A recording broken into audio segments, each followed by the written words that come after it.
नमस्कार दोस्तों, आज हम बात करेंगे एक ऐसे देश की जिसका एजुकेशन मॉडल सारी दुनिया के लिए एक मिसाल है, जापान।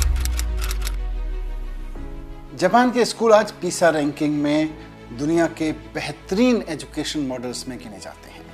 हर स्कूल में डिजिटल बोर्ड है, कंप्यूटर लैब है, हर एक बच्चे के पास टैबलेट डिवाइस है, हाई स्पीड इंटरनेट दिया गया है हर एक बच्चे को। क्लास 5 से लेकर हाई स्कूल तक हर एक बच्चे को कोडिंग की एजुकेशन लेनी पड़ती है, उनको कोडिंग करनी पड़ती है, पाइथन, स्क्रैच जैसी लैंग्वेजेस में। हर बच्चा कोडिंग सीखता है, चाहे वो गांव में रहता हो या शहर में। जापान के स्कूलों में हर एक स्टूडेंट के पास एआई लर्निंग मटेरियल होता है और आज दुनिया के एआई रेडी कंट्रीज में टॉप 10 पर शामिल है। हर बच्चा हफ्ते में 235 मिनट्स एवरेज गणित पढ़ने में लगाता है। ये दुनिया में सबसे ज्यादा है और इसी का परिणाम है कि जापान आज वैज्ञानिक साक्षरता में दुनिया में दूसरे नंबर पर देश है। जापान में टीचर बनने के लिए सबसे कठिन परीक्षा देनी पड़ती है। शिक्षक वही बन सकता है जो काबिल हो, समर्पित हो और देश के प्रति जवाबदेह हो। जापान के एजुकेशन सिस्टम की एक और खास बात जो मुझे लगती है वो ये कि स्कूलों में बच्चे स्कूल की सफाई खुद करते हैं। झाड़ू लगाना हो, बेंच साफ करनी हो, टॉयलेट साफ करना हो, वहाँ सफाई कर्मचारी नहीं होता। बच्चे खुद सफाई करते हैं क्योंकि सफाई उनके लिए काम का नहीं बल्कि चरित्र निर्माण का जरिया है। क्लास 6 तक किसी बच्चे को फेल नहीं किया जाता। ये माना जाता है कि अगर उसको फेल किया जाएगा तो उसका आत्मविश्वास कम होगा और उसमें सीखने के प्रति एक डर पैदा होगा। क्लास 4 तक के बच्चों को वहाँ नैतिकता, व्यवहार, वैल्यूज इन सब में प्रशिक्षित किया जाता है। अगर हम जापान के एजुकेशन सिस्टम को समझना चाहते हैं तो हमें जापान के इतिहास में 1700 साल पीछे जाना पड़ेगा। 30वीं सदी से पहले के जापान के इतिहास से शिक्षा को समझना शुरू करना पड़ेगा। उस समय जब जापान कोई देश नहीं, छोटे छोटे कबीलों का एक एरिया हुआ करता था और हर एक कबीले का अपना मुखिया होता था, उसकी अपनी अपनी परंपराएं होती थी। कबीलों में बच्चे शिकार खेलना, खेती करना, मछली पकड़ना, सांस्कृतिक रीति रिवाज, धर्म की बातें ये सब सीखते थे। लेकिन उसके लिए कोई औपचारिक स्कूल नहीं था, कोई पाठ्यक्रम नहीं था, कोई किताबें नहीं थी, कोई फॉर्मल टीचर्स नहीं होते थे। बस बुजुर्गों से, पुजारियों से, शिकारियों से, योद्धाओं से मौखिक परंपरा में सीखने सिखाने का काम चलता था। 3री सदी से पहले के जापान में यानी कि कबीलाई युग के जापान में सीखने सिखाने का मकसद जीवन जीना होता था। कोई सरकारी नौकरी करना या कोई सत्ता को सपोर्ट करना, उसके लिए एजुकेशन नहीं होती थी। उसके बाद जापान में 3री सदी में आया यामोतो युग।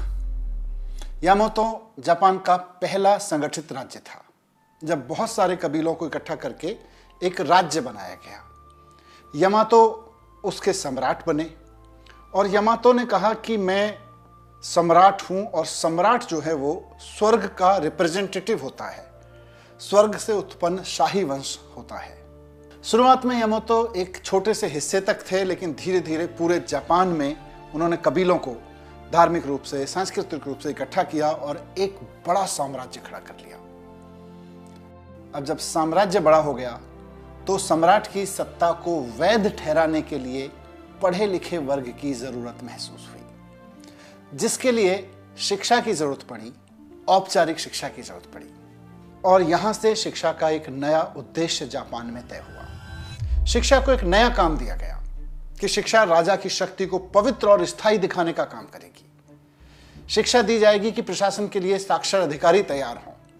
शिक्षा दी जाएगी ताकि धार्मिक संस्थानों को मजबूती देने के लिए ग्रंथों की समझ बने।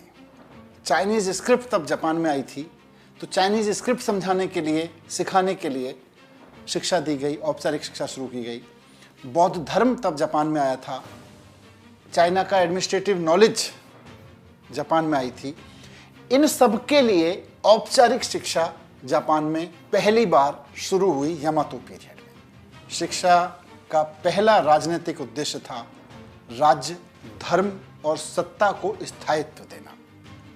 यानी कि शिक्षा जीवन जीने के लिए नहीं, सत्ता के संरक्षण के लिए औपचारिक शिक्षा की स्थापना की जा रही थी।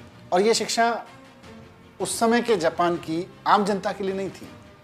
राजा, पुरोहित, कुलीन वर्ग के लिए शिक्षा, औपचारिक शिक्षा शुरू हुई। ये भी कह सकते हैं कि उस समय के जापान में शिक्षा एक राजनीतिक उपकरण के रूप में शुरू हुई। यानी कि जापान की राजनीति में राजनीति और धर्म की स्थापना के लिए, उसको मजबूती करने के लिए शिक्षा का जन्म हुआ। तो हम जो बातचीत कर रहे हैं ये उस दौर की है जब जापान एक संगठित राज्य बन चुका था, कबीलों से आगे बढ़ चुका था, राजा की सत्ता मजबूत हो चुकी थी और शिक्षा सिर्फ जरूरत नहीं, राजा का एक औजार बन चुकी थी। यामातो के बाद आया नारा और हिएन का काल, 710 से लेके 1185 में वर्ष तक। उस समय भी सम्राटों को पढ़े लिखे अधिकारी चाहिए थे धर्म चलाने के लिए, पुरोहित चाहिए थे और संस्कृति को सजाने के लिए कवि, कलाकार, विद्वान, ये सब चाहिए थे। लेकिन ये शिक्षा भी आम लोगों के लिए नहीं थी। ये भी शिक्षा थी सिर्फ शाही परिवार, राज दरबार और धार्मिक संस्थानों के लिए। समाज के प्रभावशाली वर्ग को नीति शास्त्र, धर्मशास्त्र, क्लासिकल काव्य पढ़ाने के लिए शिक्षा इंट्रोड्यूस हुई। लेकिन गांव का किसान तब भी अनपढ़ था। शिक्षा अब भी ताकतवरों की जागीर थी। लेकिन जैसे जैसे समय बीता, सत्ता का चेहरा बदलने लगा। 11वीं सदी आते आते सम्राट सिर्फ धार्मिक और सांस्कृतिक प्रतीक रह गए। असली सत्ता सम्राट के हाथ से निकलकर जमींदारों और योद्धाओं के पास चली गई। यहां से शुरू हुआ शोगन युग, यानी सेनापति, यानी कि मिलिट्री डिक्टेटर का युग। जो सेनापति होते थे वो राजा से ज्यादा ताकतवर हो गए, सम्राट से ज्यादा ताकतवर हो गए। शोगुन युग की शुरुआत होती है जापान में 1185 से। अब जापान तलवारों के दम पर चलने वाला एक देश बन गया। शिक्षा का उद्देश्य भी बदल गया। अब शिक्षा का मकसद था वफादारी, सेवा और सैनिक अनुशासन। 1185 से आगे बढ़ते बढ़ते 1336 में पहुंचते हैं। एक और मिलिट्री डिक्टेटर का युग आता है, अशिकागा शोगुन। ये जापान के इतिहास का सबसे अस्थायी दौर था। हर ताकतवर जमींदार अब डेम्यो बन चुका था। समुराई लॉर्ड्स के बीच में खून खराबा चलता रहता था। पूरा का पूरा जापान एक जैसे युद्ध भूमि बन गया था। और जब देश जंग में उलझा हो तो शिक्षा कहाँ बचती है। शिक्षा की नींव भी हिल गई, स्कूल बंद हो गए, गुरु गायब हो गए। और उसके बाद आया जापान में तोकुगावा इएयासु, एक ऐसा समुराई जिसने इतिहास की दिशा मोड़ दी।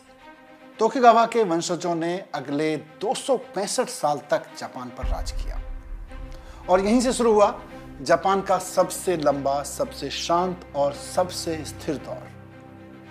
265 साल तक जापान में कोई बड़ा युद्ध नहीं हुआ और यही वो दौर था जब तलवारों को म्यान में डाल दिया गया और बच्चों के हाथ में कलम दी गई। जब कोई देश 265 साल तक युद्ध नहीं करता तो उसका ध्यान सत्ता पर नहीं, समाज के निर्माण पर जाता है। और जब समाज बनाना हो तो शुरुआत स्कूलों से होती है। पर सवाल था शिक्षा किसके लिए और किस लिए? जवाब मिला हर वर्ग के लिए, अपने अपने काम के लिए। तो समाज के हर वर्ग के लिए अलग अलग एजुकेशन सिस्टम बना। समुराई बच्चों के लिए कोई स्कूल बने जहां उन्हें डिसिप्लिन सिखाया जाता था, साहित्य और कन्फ्यूशियस का दर्शन सिखाया जाता था। किसानों को खेती की शिक्षा देने के लिए स्कूल बने, व्यापारियों को लेन देन सिखाने के लिए, हिसाब किताब सिखाने के लिए स्कूल बने और आम जनता के लिए 13 कोया स्कूल बने जो मंदिरों और समुदायों द्वारा चलाए जाते थे। यहाँ पे पढ़ाई होती थी, पढ़ना लिखना सिखाते थे, हिसाब किताब, व्यवहारिक जीवन की बातें सिखाते थे। और इस तरह सन 1800 तक 11,013 कोया स्कूल थे जिनमें 7.5 लाख बच्चे पढ़ रहे थे। वर्ष 1800 तक यानी कि 19वीं सदी की शुरुआत में जापान में एजुकेशन इतनी पॉपुलर हो चुकी थी कि जापान की पुरुष साक्षरता दर जो थी वो 40% थी और महिलाओं की साक्षरता दर 15% थी। और ये अनुपात उस समय यूरोप से भी ज्यादा था। ये वो दौर था जब जापान ने तलवारें रख दी थी और किताबें उठा ली थी। उस समय के जो राजा थे, राजगद्दियों पर बैठे हुए लोग थे, जो लीडर्स थे, वो ये नहीं कहते थे कि जनता की जमीन छीन लो, जनता से लगाम लेके आओ। वो कहते थे हर बच्चे तक एजुकेशन पहुंचाओ। और यही वो बुनियाद बनी जिसने आगे चलकर जापान को दुनिया की सबसे ज्यादा पढ़ी लिखी, अनुशासित और वैज्ञानिक सोच वाली सभ्यता में बदल दिया। लेकिन तभी 1853 में अमेरिका के कमोडोर पेरी ने काले जहाजों यानी ब्लैक शिप्स के साथ जापान के बंदरगाहों पर हमला करने की धमकी दी। तोकुगावा शासन ने आत्मसमर्पण कर दिया और यहीं से शुरू हुआ मेइजी रेस्टोरेशन का युग। सम्राट मेइजी सिर्फ 15 साल की उम्र में गद्दी पर बैठे, लेकिन उनके पीछे एक बहुत शानदार एक विजनरी एडवाइजरी काउंसिल थी जिसने एक सवाल उठाया। अगर जापान को गुलामी से बचाना है, क्योंकि अमेरिका उनके दरवाजे पर खड़ा था गुलाम बनाने के लिए, उन्होंने कहा कि अगर जापान को गुलामी से बचाना है तो हम सिर्फ हथियार से नहीं, शिक्षा क्रांति से लड़ाई लड़ेंगे। हुआ यूं था कि टोकुगावा युग में जापान ने खुद को बाहरी दुनिया से लगभग पूरी तरह काट लिया था। न किसी के साथ व्यापार करते थे, न किसी से तकनीकी आदान प्रदान करते थे, न विदेशी ज्ञान लेते थे, और 250 साल में दुनिया आगे निकल गई थी। यूरोप में इंडस्ट्रियल रिवॉल्यूशन हो चुका था, अमेरिका वर्ल्ड के मैप पे उभर चुका था, लेकिन जापान उसी पुरानी सैन्य ताकत, कृषि ताकत, नैतिकता वाली शिक्षा में अटका रहा। मतलब यह कि अंदरूनी स्थिरता थी, लेकिन बाहरी दुनिया के मुकाबले जापान पिछड़ गया। यह भी शिक्षा का एक एंगल है। जापान कोई वैज्ञानिक प्रयोग नहीं कर रहा था, कोई इंडस्ट्रियल एजुकेशन नहीं दे रहा था, मॉडर्न लैंग्वेजेस, मैथमेटिक्स, उसकी कोई एजुकेशन नहीं हो रही थी। केवल ट्रेडिशनल और स्टैटिक एजुकेशन जापान अपनी नेक्स्ट जनरेशन को दे रहा था। अब समस्या ये थी कि एजुकेशन जो थी वो समाज को स्थिर बना रही थी, स्टैटिक बना रही थी, आगे नहीं लेके जा रही थी। इसीलिए मेइजी रेस्टोरेशन हुआ। सत्ता सैनिक तानाशाहों से लेकर सम्राट को वापस दे दी गई, क्योंकि देश को नेतृत्व नहीं विजन चाहिए था, और एजुकेशन इस विजन का सबसे बड़ा औजार बनी। मेइजी नेताओं ने समझा कि पश्चिम की ताकत उनकी तोपों में नहीं है, उनकी यूनिवर्सिटीज में है। इंडस्ट्रियल रिवॉल्यूशन का इंजन किसी फैक्ट्री से नहीं निकलता, बल्कि स्कूल से चालू होता है, और राष्ट्र निर्माण का पहला हथियार है साक्षरता, विज्ञान और सोचने की आजादी। मेइजी नेताओं ने देखा कि पश्चिमी देशों में विज्ञान, गणित, भाषा, इंजीनियरिंग की पढ़ाई बड़े शानदार तरीके से हो रही है, और जापान अभी भी कन्फ्यूशियस एथिक्स पढ़ा रहा था। तो फैसला लिया गया कि अब हर बच्चे को मॉडर्न, साइंटिफिक, इंडस्ट्रियल एजुकेशन दी जाएगी। जापान में फिर से एजुकेशन को एक नया उद्देश्य मिला, और अब शिक्षा केवल संस्कृति या सत्ता की रक्षा का उपकरण नहीं थी, बल्कि राष्ट्र की रक्षा और भविष्य का निर्माण बन चुकी थी। तो इस तरह से जापान में आया वो ऐतिहासिक साल 1872, जब जापान ने एजुकेशन में एक इतिहास बनाया। एक नया कानून मेइजी नेताओं ने बनाया। हर बच्चे को स्कूल भेजना अनिवार्य किया। गरीब हो या अमीर, लड़का हो या लड़की, इसमें कोई फर्क नहीं रखा। पूरे देश में 28,000 नए स्कूल्स खोले गए 1872 में। 6 साल से 14 साल तक की उम्र के हर बच्चे के लिए शिक्षा फ्री की गई, सरकार की ओर से की गई और कंपलसरी की गई। हर बच्चे को एजुकेशन लेना अनिवार्य हुआ। याद करिए, यही कानून भारत में 2009 में बनाया गया है। उसके पहले भारत में पढ़ना हर बच्चे के लिए अनिवार्य नहीं था, लेकिन 2009 में हमने राइट टू एजुकेशन एक्ट लागू किया और अपने देश में यह कानून लागू किया कि अब सरकार की जिम्मेदारी है कि हर बच्चे को सरकार पढ़ाएगी।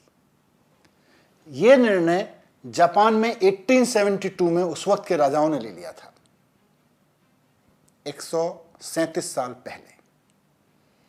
अब ध्यान देने वाली बात यह है कि यह सब उस दौर में हो रहा था जब भारत में लोगों को अपना नाम तक लिखना नहीं आता था। अब सवाल यह महत्वपूर्ण नहीं है कि जापान ने 1872 में क्या किया। सवाल यह है कि जब जापान लगभग 150 साल पहले अपने हर बच्चे को स्कूल भेज रहा था, उस वक्त हम कहाँ थे। आप कह सकते हैं कि हम तो गुलाम थे, हमारे एजुकेशन पर अंग्रेजों का कंट्रोल था। चलो मान लिया, तब हमारे हाथ बंधे थे। लेकिन आज आज़ादी के 8वें दशक में, इस समय जब आज जापान अपने हर बच्चे को क्लास 5 से कोडिंग और एआई सिखा रहा है, तब भारत में करोड़ों बच्चे ऐसे स्कूलों में पढ़ रहे हैं जहां एक छत तक नहीं है। अगर वो स्कूल में पढ़ने जाते हैं तो छत उनके सर पे गिर जाती है और उनकी डेड बॉडी घर आती है। जहां बच्चे पढ़ भी पा रहे हैं वहां ना तो ढंग के शिक्षक हैं, ना लैब है, ना गणित के लिए गिनती की समझ कराने वाली कोई सिस्टम है। अब भी हम इतिहास का बहाना बनाएंगे? इसको समझना पड़ेगा। जिस समय गुलामी का संकट जापान के दरवाजे पे खड़ा था, जापान के नेताओं ने शिक्षा में वो बदलाव कर दिए जो उस समय जापान में कोई सोच भी नहीं रहा था। उन्होंने 3 सबसे बड़े बदलाव किए। एजुकेशन में औद्योगिकरण को लेकर आए, बच्चों को मशीन, बैंकिंग, रेलवे, इंजीनियरिंग इस सब की बेसिक समझ दी। सेना को मॉडर्न बनाने के लिए एजुकेशन को अपडेट किया गया। Discipline, civic sense, technology in सब की पढ़ाई शुरू हुई। प्रशासन में टैलेंटेड लोगों की जरूरत थी तो शिक्षा में बदलाव किए गए। Merit based bureaucracy, law, public service in सब की एजुकेशन दी गई। इसलिए हर बच्चे को पढ़ाना सरकार की जिम्मेदारी बन गया। जापान ने कहा कि हर एक बच्चा हमारे देश की इमेज बनाएगा। भारत में हम ये नहीं तय कर पा रहे हैं कि हमारा जो बच्चा स्कूलों में आ रहा है वो हमारा वोट है, हमारे लिए कोई स्कीम है या हमारे राष्ट्र की रीढ़ है। और जब सोच साफ नहीं है तो नीति कैसे साफ होगी, और जब नियत ही उलझी हो तो भविष्य कैसे उजला होगा। जापान में आज वहां की 80% आबादी स्कूल एजुकेशन से पूरी तरह शिक्षित है। भारत में अभी हम लिखना, पढ़ना, आना, साइन करना, ABCD सीखने की बात कर रहे हैं 74% जनता के लिए कि हमारा लिटरेसी रेट कहां पहुंच गया है। लेकिन जापान की 80% पॉपुलेशन स्कूल एजुकेशन को पूरी तरह पूरा करती है। वो ना केवल पढ़ना लिखना जानती है बल्कि सोचने, समझने और जिम्मेदार नागरिक बनने की पूरी एजुकेशन हासिल कर चुकी होती है। और भारत में क्या हुआ, एजुकेशन कभी भी किसी सरकार की टॉप 3 प्रायोरिटीज में भी नहीं रही। हर सरकार ने या तो स्कूलों को उदासीनता से देखा या फिर वादों की राजनीति से एजुकेशन को ढक दिया। 75 साल में कुछ गिने चुने चमकते हुए स्कूल तो जरूर बनाए गए, लेकिन करोड़ों बच्चों को आज भी टपकती हुई छतों, टूटी हुई बेंचों और अधूरे सपनों के हवाले छोड़ दिया गया। और सबसे खतरनाक बात, भारत में एजुकेशन पर अब बहस भी नहीं होती, ना संसद में, ना मीडिया में, ना चुनावी भाषणों में। जैसे देश ने ये मान लिया हो कि एजुकेशन का सुधरना अब मुमकिन नहीं है। और मैं समझता हूं कि यही सबसे बड़ी हार है, चुपचाप स्वीकार कर लेना कि एजुकेशन कभी भी हमारा मुख्य एजेंडा बन ही नहीं पाएगी। जब दुनिया के देश अपने बच्चों को AI, रोबोटिक्स और क्रिएटिविटी सिखा रहे हैं, भारत का बच्चा आज भी डेफिनेशंस, राइटिंग, मेमोराइजेशन रट रहा है। अब हमारे सामने 2 रास्ते हैं। नंबर 1, जैसे अब तक चलता आया है वैसे चलता रहे, हर साल नई स्कीम्स आए, हर चुनाव में नई अनाउंसमेंट्स हों, लेकिन एजुकेशन रिफॉर्म ना हो। या फिर हम कहें कि अब बहुत हुआ, एजुकेशन को फर्स्ट प्रायोरिटी बनाओ। हर बच्चे को 21वीं सदी की तैयारी दो। कोडिंग, AI, थिंकिंग, लीडरशिप जैसे स्किल्स हर स्कूल में पहुंचाओ। और ये काम सिर्फ किताबों और ऐप से नहीं होगा, इसके लिए पॉलिटिकल कमिटमेंट चाहिए, ईमानदार इच्छा शक्ति चाहिए नेताओं में। और यही असली सवाल है कि क्या भारत के नेता चाहते हैं कि इस देश का बच्चा दुनिया का नेतृत्व करे या फिर वो हमेशा दूसरों के लिए मजदूर बनकर काम करता रहे। क्या हम चाहते हैं कि हमारा बच्चा असल में अगला इनोवेटर बने या हम चाहते हैं कि हमारा बच्चा केवल अगले सरकारी नौकरी के इम्तिहान की तैयारी करता रहे। दुनिया अपने बच्चों को 21वीं सदी के लिए तैयार कर रही है और हम आज भी 19वीं सदी की किताबों, इमारतों और सोच में अटके हुए हैं, भटके हुए हैं। ये लड़ाई किसी और की नहीं है, ये आपके बच्चे, हमारे बच्चे, आपके देश, हमारे देश, हम सब के भविष्य की लड़ाई है। और इसकी शुरुआत यहीं से शुरू होती है, आज, अभी, आपसे। तो अगर आप इस लड़ाई का हिस्सा बनना चाहते हैं तो सबसे पहले इस वीडियो को अपने हर दोस्त, रिश्तेदार, शिक्षक और माता पिता तक पहुंचाइए। और फिर खुद से पूछिए कि क्या मैं ऐसी राजनीति का साथ तो नहीं दे रहा हूं जो शिक्षा को आखिरी पायदान पर रखकर चलती है। और अगर नहीं तो तय कीजिए, अब से मैं उसी नेता को चुनूंगा जो स्कूल को मंदिर समझे और शिक्षा को सबसे बड़ा राष्ट्र धर्म। शिक्षा बदलेगी तो देश बदलेगा, और देश तभी बदलेगा जब हम और आप राजनीति को बदलने का फैसला करेंगे। जय हिंद।